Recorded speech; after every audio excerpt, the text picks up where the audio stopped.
Hello everyone, welcome back to my channel. So guys, आज के इस वीडियो में हम लोग बात करने वाले हैं यूपीपीसीएल असिस्टेंट इंजीनियर की जॉब प्रोफाइल के बारे में।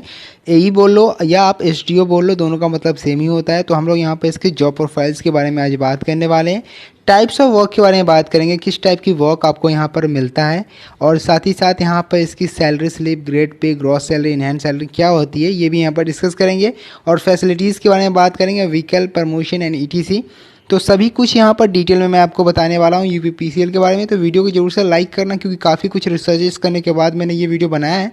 तो उम्मीद करता हूँ कि वीडियो आपको अच्छी लगे।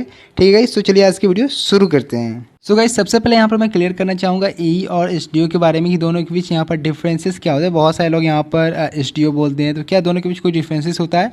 तो रैंक दोनों की सेम होती है। ठीक है, एसडीओ का जो रैंक होता है वो एई का ही यहाँ पर रैंक होता है। ठीक है, तो एसडीओ का यहाँ पर क्या होता है कि जो फील्ड वर्क में एई काम करता है, ठीक है, लाइक डिस्ट्रीब्यूशन में जो फील्ड वर्क में यहाँ पर काम करते हैं उनको यहाँ पर एसडीओ बोला जाता है। ठीक है, और एई क्या होता है कि एई मान लो जहाँ पर मीटर में हो गए या और भी कहीं जो ऑफिस वर्क होता है वहाँ पर उनको एई बोला जाता है। बाकी दोनों का रैंक जो होता है बिल्कुल सेम ही होता है। ठीक है, तो दोनों में कोई डिफरेंसेस नहीं है एई और एसडीओ में गाइस। ओके, अब बात करते हैं हम लोग यहाँ पर इसके grade pay, salary and gross salary के बारे में गाइस। सो गाइस, सैलरी के बारे में बात करेंगे, ग्रेड पे के बारे में। तो यहाँ पर लेवल 10 के तहत आपको यहाँ पर जो ग्रेड पे मिलता है वो कितना मिलता है? 5400 मिलता है। ठीक है, ये यहाँ पर गलत लिखा हुआ है। ठीक है, ये 5400 है, 54,000 नहीं है, 5400 यहाँ पर ग्रेड पे होता है। ठीक है, सबसे पहली बात।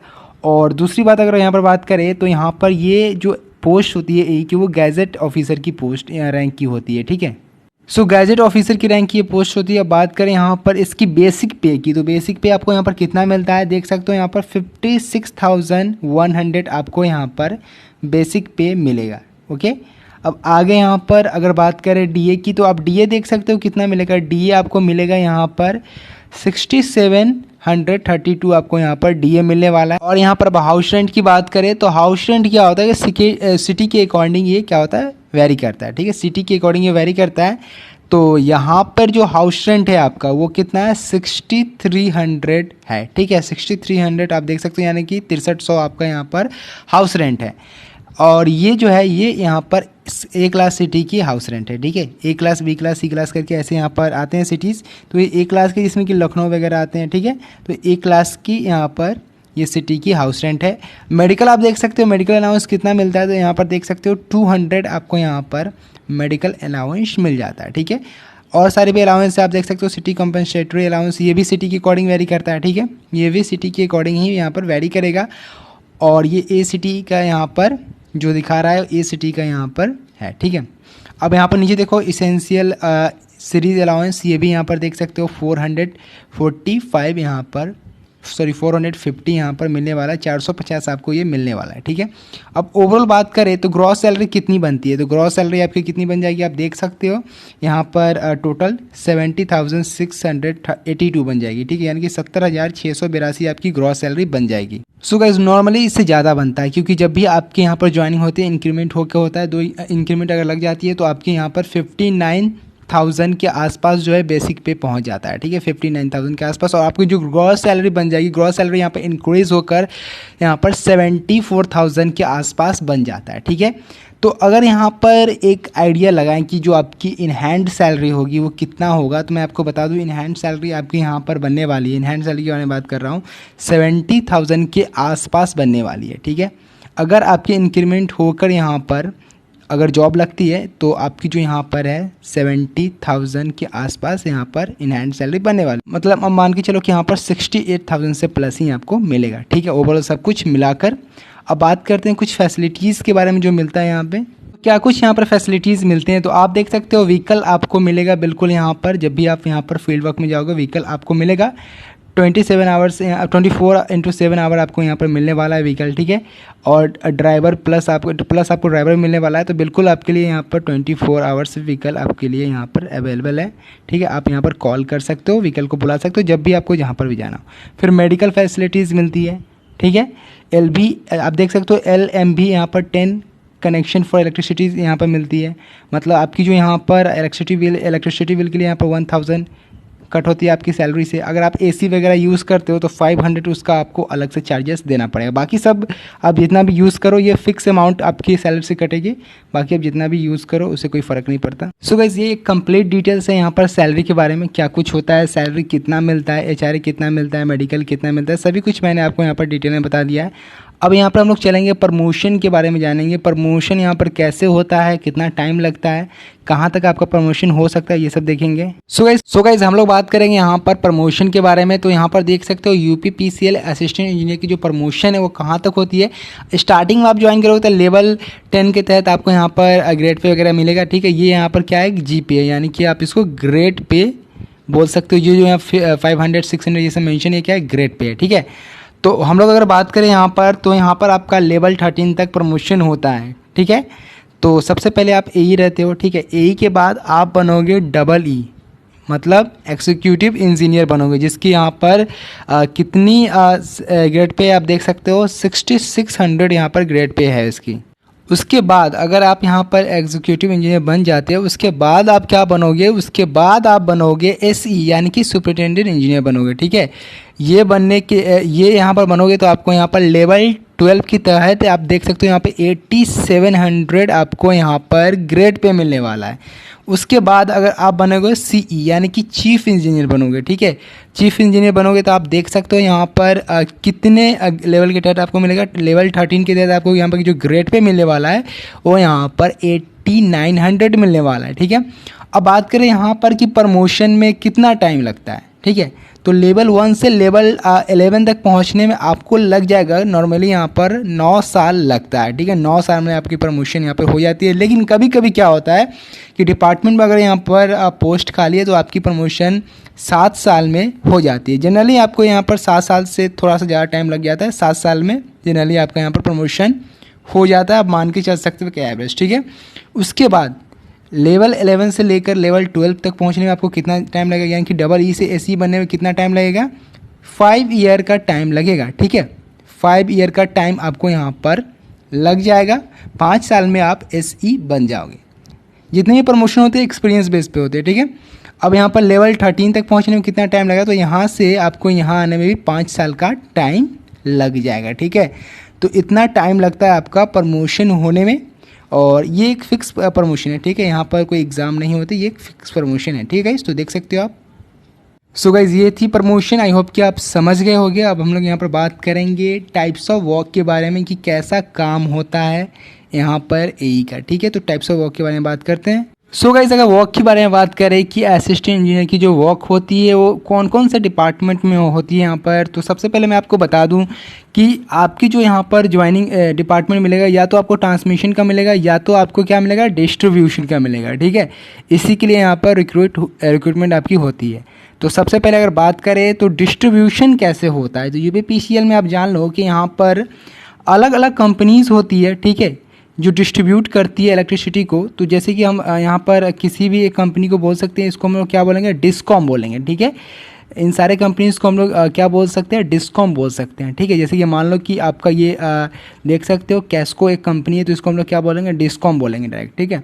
तो डिस्कॉम यहाँ पर डिस्कॉम में सभी आते हैं, ठीक है। तो यहाँ पर अलग अलग कंपनी 5 ऐसी कंपनीज है जो यहाँ पर डिस्ट्रीब्यूट करती है इलेक्ट्रिसिटी, और अलग अलग एरियाज़ में करती है। जैसे कि कैस्को है, ठीक है। तो कैस्को आपका यहाँ पर जो कानपुर में इंडस्ट्रियल जो यहाँ पर सप्लाई जाती है वहाँ पर डिस्ट्रीब्यूशन इसकी काम है कि डिस्ट्रीब्यूट करना इलेक्ट्रिसिटी की, ठीक है। PBBNL है, ठीक है। तो इसकी अलग यहाँ पर एरियाज़ हैं, तो सबके अलग अलग है। DBBNL है यहाँ पर हो गया, MBBNL हो गया, PUBBNL हो गया। तो सबके अलग अलग यहाँ पे एरियाज़ हैं, और अलग अलग यहाँ पे एरिया में वो लोग यहाँ पर इलेक्ट्रिसिटी डिस्ट्रीब्यूट करते हैं। जैसे कानपुर हो गया तो कोई यहाँ पर लखनऊ में डिस्ट्रीब्यूट करेगा कंपनी, तो ऐसे करके यहाँ पर यूपीपीसीएल का डिस्ट्रीब्यूशन जो सिस्टम है वो चलता है गाइस, ठीक है। तो यहाँ पर क्या है कि हम लोग कंपनीज़ को क्या बोलते हैं, जो डिस्ट्रीब्यूट करती है उसको हम लोग डिस्कॉम बोलते हैं, ठीक है। तो अब बात करें यहाँ पर कि काम कैसे होता है, ठीक है। आप जो अगर मान लो AE बनोगे तो आपकी क्या पोजीशन होगी उसके बारे में बात करें, तो सबसे पहले आप ये देख सकते हो, ठीक है। मैंने सभी कुछ यहाँ पर डिटेल में मेंशन किया ताकि आपको कोई भी कन्फ्यूजन ना हो, बेसिक आइडिया आपको होना चाहिए कि कैसे यहाँ पर काम होता है। तो सबसे पहले मैं आपको बता दूँ गाइस कि कोई एक डिस्कॉम को लेते हैं, ठीक है। मान लो जैसे कि मैंने यहाँ पर कैस्को को ले लिया, तो इसी को मान लो, ठीक है। तो यहाँ पर क्या होगा कि एक डिस्कॉम में सबसे पहले एक जोन बनेगा, ठीक है। जोन बनेगा, यानी कि कोई जोन एक एरिया हो सकता है, ठीक है। तो जोन बनेगा, ठीक है, जोन बना। उसके बाद सर्कल बनेगा। मान लो कि यहाँ पर जैसे कि आपका कानपुर है, ठीक है। सो अगर इसके बारे में मैं अगर और बात करूँ तो मैं आपको बता दूं कि जो आपका यहाँ पर कैस्को हुआ वो क्या करता है, कानपुर की जो एरियाज़ होते हैं, ठीक है, वहाँ पर डिस्ट्रीब्यूट करता है इंडस्ट्रियल एरिया में। और आपका यहाँ पर जो मान लो ये है, ठीक है, ये जो है आपका PUBBNL, ये क्या करता है, ये यहाँ पर गोरखपुर हो गया, इलाहाबाद हो गया, इन सारे एरियाज़ में डिस्ट्रीब्यूट करता है, ठीक है। तो अगर इसके बारे में आपको डिटेल में चाहिए कौन कौन सी कंपनी कहाँ कहाँ डिस्ट्रीब्यूट करती है तो सभी कुछ मैं बता दूंगा अगले वीडियो में, क्योंकि इस वीडियो में अगर मैं बताने जाऊँगा तो काफ़ी ज़्यादा बड़ा वीडियो हो जाएगा। तो एक अलग से वीडियो बना दूंगा, आप कमेंट बॉक्स में कमेंट कर देना अगर इन सारे पर आपको वीडियोस चाहिए, तो मैं अलग से इसके लिए एक अलग से वीडियो बना दूंगा, ठीक है। तो अब यहाँ पर बात करें कि जोन क्या होगा। देखो मान लें कि एक डिस्कॉम है, यानी कि एक कंपनी कोई हो गई, ठीक है। उस सिटीज़ में, जिस सिटी में वो डिस्ट्रीब्यूट करती है, जैसे कि गोरखपुर हो गया या आपका इलाहाबाद हो गया, ठीक है, जहाँ पर वो डिस्ट्रीब्यूट करती है, तो आप किसी को भी एक जोन मान सकते हो। जैसे कि आपका गोरखपुर एक जोन हो गया, ठीक है, मान सकते हो। अब उस गोरखपुर में अलग अलग जगह होंगे, ठीक है। तो वहाँ पर क्या होगा कि सबसे पहले एक सर्कल यहाँ पर डिवाइड किया जाएगा, ठीक है, सर्कल 1 सर्कल 2 हो सकता है। उसके बाद उस सर्कल में डिवीज़न होंगे, ठीक है, डिवीज़न होंगे, मतलब अलग अलग एरिया का डिवीज़न होगा। फिर वहाँ पर सब डिवीज़न होंगे, ठीक है। उसके बाद उस सब डिवीज़न को पावर हाउस में कन्वर्ट किया जाएगा। फिर यहाँ पर सब स्टेशन आएगा, उसके बाद यहाँ पर डिस्ट्रीब्यूट होगा, ठीक है। तो यहाँ पर कैसे कैसे होता है मैं आपको समझाता हूँ। जो आपका यहाँ पर जोन होता है, ठीक है, जोन किसके अंडर में आता है, एमडी के अंदर में आता है या तो डायरेक्टर के अंडर में आता है, ठीक है। अब यहाँ पे एमडी और डायरेक्टर होता कौन है, जो यहाँ पर चीफ इंजीनियर होते हैं, ठीक है, जिनका प्रमोशन होता है चीफ इंजीनियर में, लेवल 2, ठीक है। लेवल 2 पर जो होते हैं वो यहाँ पर जोन के हेड होते हैं, लेवल 2, ठीक है, लेवल 2 पे। यानी कि जब आपका यहाँ पर प्रमोशन होगा एज ए चीफ इंजीनियर तो आप लेवल 1 पे रहोगे, फिर आप प्रमोट होकर लेवल 2 पे चले जाओगे। तो वो इस जोन के यहाँ पर, सॉरी जोन के नहीं, वो डिस्कॉम के यहाँ पे क्या होते हैं, हेड होते हैं, ठीक है। जो आपका यहाँ पर लेवल 2 वाले ऑफिसर होते हैं क्या, डिस्कॉम के होते हैं। अब जोन के कौन होते हैं, जोन के यहाँ पर चीफ इंजीनियर यानी कि सीई जो होते हैं वो यहाँ पर जोन के हेड होते हैं, ठीक है। उसके बाद आता है सर्कल। तो सर्कल के जो हेड होते हैं वो यहाँ पर एसी होते हैं, जो कि मैंने उधर बताया सुपरिटेंडेंट इंजीनियर होते हैं, ठीक है। अब यहाँ पर डिवीज़न की बात करें तो डिवीज़न में क्या होता है गाइस, डिवीज़न में जो होता है,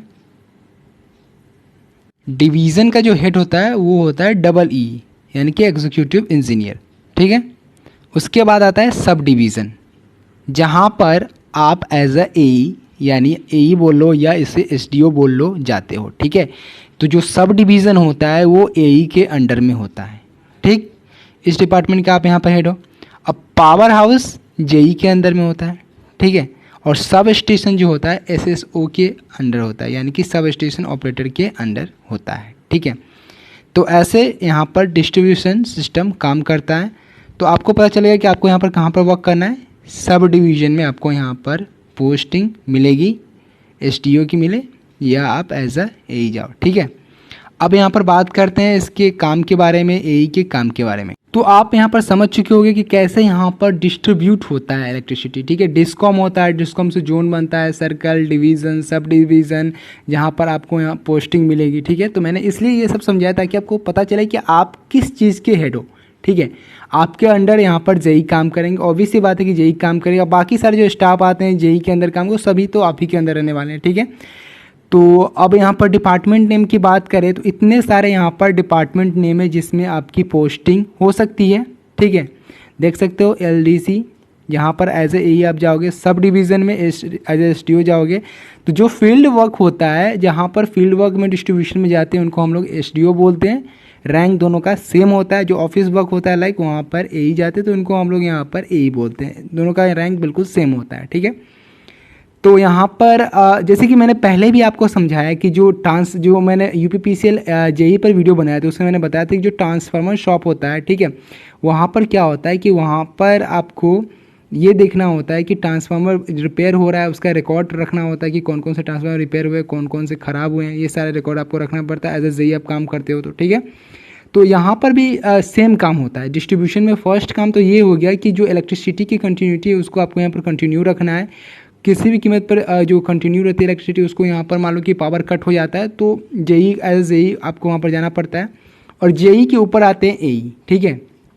अगर काम यहाँ पर जेई करवा रहा है, ठीक है, मान लो जेई से हैंडल नहीं होने वाला तो एई पे जाता है काम। तो मान लो कि अगर कहीं पर भी पावर कट हुआ, ठीक है, तो वहाँ पर जेई जाकर काम करवाते हैं। जेई खुद तो काम करते नहीं, काम करवाते हैं, ठीक है, उनका काम करना नहीं, काम करवाना है गाइस, ठीक है। तो वहाँ पर वो काम करेंगे और वहाँ पर जो कॉस्ट लगा या जो भी फॉल्ट था वो यहाँ पर एज अ रिकॉर्ड बनाकर वो एई को यहाँ पर दिखाते हैं और एई को यहाँ पर देखना होता है जो कॉस्ट लगा उनके लिए उनको अप्रूव करना होता है। ये सभी काम यहाँ पर एई को होता है, ठीक है।